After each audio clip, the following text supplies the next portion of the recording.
অবৈধ অভিবাসীদের স্বেচ্ছায় নিজ দেশে ফেরার বিশেষ প্রত্যাবাসন কর্মসূচির সময়সীমা বাড়ানোর সিদ্ধান্ত নিয়েছে মালয়েশিয়া সরকার। পূর্ব ঘোষণা অনুযায়ী চলতি বছরের ৩০ এপ্রিলে এই কর্মসূচি শেষ হওয়ার কথা থাকলেও নতুন সিদ্ধান্ত অনুযায়ী ২০২৬ সালের ১ মে থেকে ২০২৭ সালের ৩১ মে পর্যন্ত এই সুযোগ পাবেন অবৈধ অভিবাসীরা।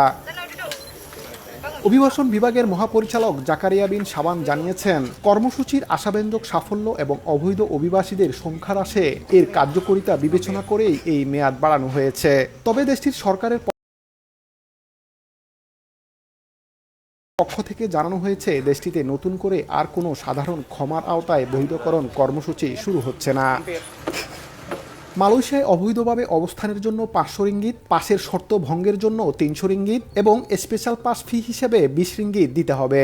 তবে এই ব্যবস্থার বড় সুবিধা হলো, অভিযুক্ত ব্যক্তি বিচার বিভাগীয় প্রসিকিউশনের মুখোমুখি না হয়ে স্বেচ্ছায় নিজ দেশে ফেরার সুযোগ পাবেন। এদিকে অভিবাসন বিভাগ হুঁশিয়ারি দিয়েছেন, এই মেয়াদের সমান্তরালে দেশজুড়ে চিরুনি অভিযান ও গোয়েন্দা নজরদারি আরও জোরদার করা হবে। আইন লঙ্ঘনকারী অভিবাসী তো বটেই, অবৈধদের আশ্রয় দেওয়া নিয়োগকর্তাদের বিরুদ্ধেও নেওয়া হবে কঠোর ব্যবস্থা।